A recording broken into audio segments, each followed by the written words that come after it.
እኔን ለማስቀናት ብላ ቤቴ ድረስ መጣ ከሌላ ወንድ ጋር ለመተኛት መጋጫ ስለጠየቀችኝ ሴት ጓደኛዬ ነው የምነግራችሁ። ግን በዛ ሰዓት ኮንፊደንስ ብቻ እንዳዳነኝም እነግራችኋለሁ። ምንድነው ታሪኩ? ላይክ ቀለል እንዲለኝ ለመናገር እኔና እሷ እያልኩ እነግራችሁ ወይ ደግሞ እሷን በቤቲን እንመስላታለን። ከዛ ላይ እነግራችኋለሁ። እውነተኛ ታሪክ ነው። የዛሬ 3 ዓመት ነው የተፈጠረው። ምንድነው የተፈጠረው? ከልጅቷ ጋር አብረን ነበር የምንሰራው። ከዛ በዛ ሰዓት ላይ ቦይፍሬንድ ነበራት። ግን እዛኛ ስራ ከጀመረች በአንድ ወሩ ምናምን ነገር ውስጥ ከቦይፍሬንዷ ጋር ብሬክአፕ ታደርጋለች። ምን አድርጎባት? ቺት አድርጎባት። ሴቶች በብዛት ቺት ተደርጎባቸው እንዲህ ብሬክአፕ ሲያደርጉ ከጓደኞቻቸው ጋር ምንድን የሚፈልጉት ወዲያው ኮንፊርሜሽን፣ ላይክ ራሳቸው ላይ መስራት ሲሆን አላማቸው ሌላ ወንድ ወደ ሌላ መለመላ ማሳደድ ነው የሚገቡት በብዛት ማለት ነው። በዛ ሰዓት እኔና እሷ ዞሮ ተግባብተን ነበረ። ለመኪና ሳለቅስ ነገር አግኝቻት ብቻ ከስራ ወጥታ ምንድነው ነገር ብዬ ስጠይቃት ታሪኩ ነገረች። ሎንግ ስቶሪ ሾርት ብሬክአፕ አደረገች። እኔና እሷ ሞር ክሎዝ እየሆን መጣን ማለት ነው። ከዛ በፊትም አብረን ስለምንሰራ ክሎዝ ነበረ። ከዛ በኋላ የክሪስማስ ፓርቲ ተዘጋጀ። በስራ በኩል አብረን ተያይዘን እንድንሄድ ማለት ነው፣ እኔ እሷና ሌሎች አጠቃላይ። ከዛ በዛ ሰዓት የምሰራው እኔም ከአለቃ ነበረኝ ከላይ ላይ እና ስትሰሩ ኖርማል ነው እንደዚህ አብረው ከሚሰሩ ጋር ለመግባባት ማለት ነው። ከዛ በኋላ የዛ የክሪስማስ ቀን አልኮልም ነበረ ግፊት እና በአልኮል ለማሳበብ አልፈልግም፣ ግን የሆነ ነገር አላ በመሀላችን ተፈጠረ። የሆነ እሳት ነገር አለ አይደለ? ግን ትንሽ ብዙም አልቆየም። ልጅቷ ዞር አለባትና ጢባለች። በኋላ ላይ ቼክ ሲደረግ እንዲህ እኛ የመሰለን መድኃኒት ተጨምሮባት ነበር የመሰለን ድሪንክ ውስጥ። ምክንያቱም ሴቶች ተጠንቀቁ፣ ብዙ ፓርቲ ስትሄዱ ድሪንካችሁን ጠብቁ ክኒን እንዳይጨምርባችሁ። ግን በዛ ሰዓት ቼክ ሲደረግ ከ1-2 ቀን በፊት እንዲህ ታማ ስለነበረ ምግብን ብዙም ስላልበላች ነው እንደዛ ባንድ ጊዜ ድክም ብላ ፌንት የሰራችብን። ከዛ ግን ከእኔ በላይ የነበረው ሰው ጋር ወስዶ በአምቡላንስ ና ነገር ኢትዮጵያ አልኩ ሆስፒታል ቼክ ተደረገች። ኢትዮጵያ ሆስፒታል ሆነች። ሆስፒታል ቼክ ተደርጋ ደህና ነች ነገር ተብሎ ትንሽ ግሉኮስ ነገር ሰጥተዋት ወደ የት ትመጣለች? ወደ ቤቷ። ቤታችን ርቀቱ የ1 ደቂቃ አይሆንም፣ እኔና እሷ ማለት ነው። በጣም ጎረቤት ነን። የሚደረገው የሚሰማው ሁሉ ነገር ይሰማል ብቻ። ከዛ እኩለ ሌሊት ላይ እኩለ ሌሊት አልፎ ነበር እሷም ከሆስፒታል ተመለሰችው። እኔም ፓርቲውን ጨርሼ ቤት ቁጭ ብዬ እያለ ናይት ደስ ይለኛል ጊዜ ማሳለፍ። በር የተንኳኳ። አልተኛም የተባልኩ አልተኛው። መጣች እኔ ጋ ክለብ እዛ የክሪስማሱ ፓርቲ ላይ ያልጨረስነውን እዛ ጨረስነው እኔ ጋ ማለት ነው። ከዛ በኋላ ግንኙነታችን ሞር ክሎዝ እየሆነ መጣ። አላ በደንብ እየተግባባን መጣን። ከዛ ሰው ምን ፈለገች? እንደዚህ ይሄ ግንኙነቱ ከተጀመረ በትንሽ ጊዜ ውስጥ በ2 ሳምንት 3 ሳምንት ውስጥ ድጋሚ አብረን ከኔና እሷ አብረን እንድንሆን ፈለገች። ከዛ እኔ ምን አልኳት? ኖ በቅርብ ጊዜ ነው አንቺ ብሬክአፕ ያደረግሽው፣ ስለዚህ አሁን ፕሮሚስ ሊገባልሽ አልችልም። እንደዚህ አብረን እንድንሆን ይሄ ሪሌሽንሺፕ በጣም ቀላል ነገር አይደለም እና ደግሞ ይሄ እሷም ራሷን ሆና ስላልሆነ እንደዛ ይሄንን ሀሳብ የመጣችው ኖ አልኳት። ግን ስቲል ይሄ ነገር በማል ላይ ቃ እየተፈጠረ ገብቷችኋል ምን እየተፈጠረ እንደሆነ ብዙም ዲቴይል መናገር አልፈልግም። ከዛ ኢየሩሳሌም ትላለች እኔ ከአንተ ጋር እንደዚህ ነገር ሪሌሽንሺፕ መጀመር ካልቻልኩ ሌላ ሰው ዴት አደርጋለሁ አለች።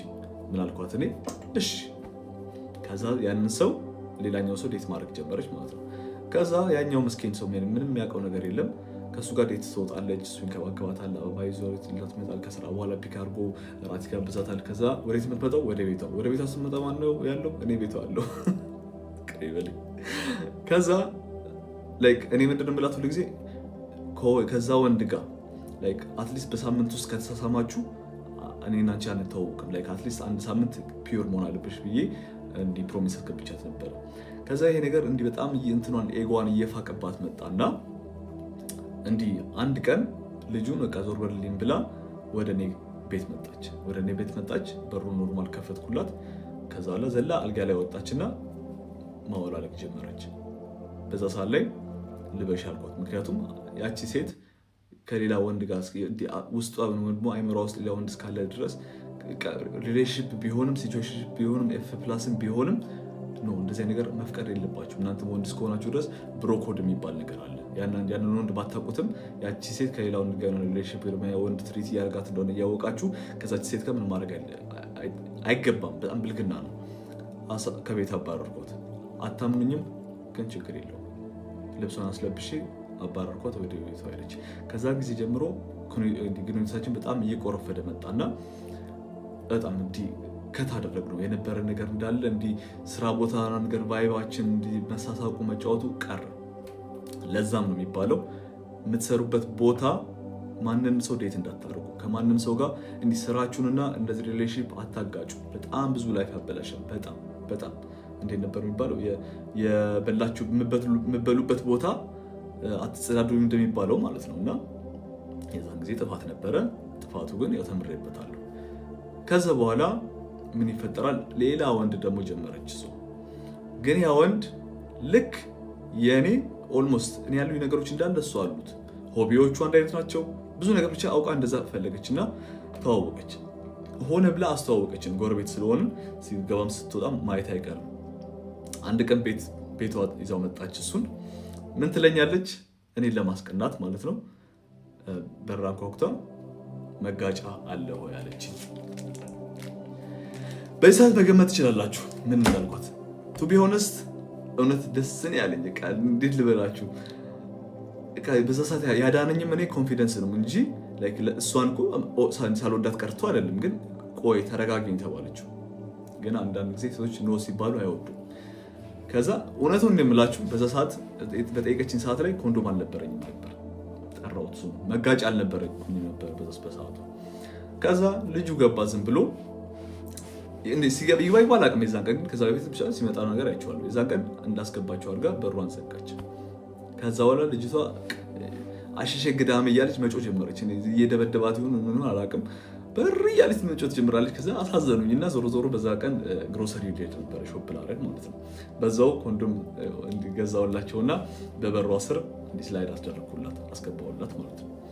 ከዛ ሜቢ እሷ በሳሳት የጠበቀችው ዕቃ እንዳብድ እንድንጨረጨር ነበር። ግን ብዙዎቻችሁን ሊያድናችሁ የሚችለው በእንደዚህ አይነት ሲቹዌሽን ውስጥ ኮንፊደንስ ነው እንጂ ማንም ሰው እንደዚህ በጣም ዲስክሎዝ ከነበረው ሰው ጋር እንደዛ ስትኮረኮር መስማት በጣም የሚደበር ነገር ነው ለአንዳንድ ሰው ማለት ነው።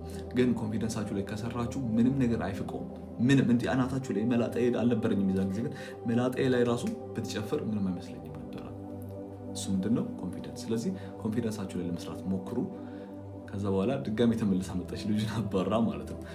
ይሄ ግን ሁሉ ጊዜ ሰዎች በእንደዚህ አይነት ሲቹዌሽን በሌላኛውም አይነት ሲቹዌሽን ተመልሰው ወደ እናንተ ላይፍ ይመጣሉ። ያኔ እንደምታደርጓቸው የሄደ ሰው ሲመለስ ቆሻሻ ነው ይዞ የሚመጣው እንጂ ይሄ እናንተን ፈልጎ አይደለም።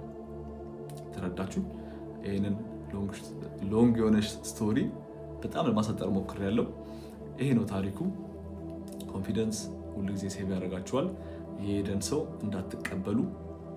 ስራ ቦታ ምንም አይነት ነገር እንዳትጀምሩ። ልጅቷ ብታምርም ወይ ደግሞ ልጁ ቢያምርም ባያምርም፣ ይሄ ነው ምክሬ።